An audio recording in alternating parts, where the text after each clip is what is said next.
Toss gas na naman tayo mga tol. Ayan, tignan nyo, kalbo na.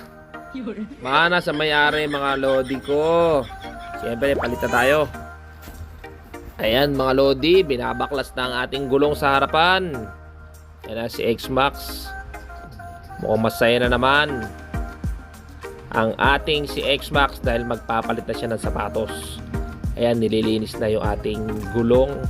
Yung mags pala, yung mga natirang sealant, binabaklas nila, tinatanggal. Siyempre, sinisiguradong malinis ang ating mags. Yan, nilalagyan ng pampadulas ni Bossing.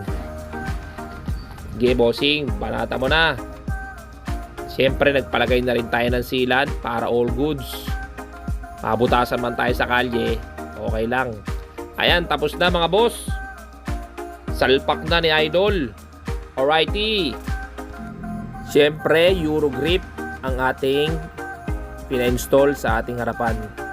Yung sa panglikod din natin, Euro grip na rin yan mga idol. Ayan. Alright.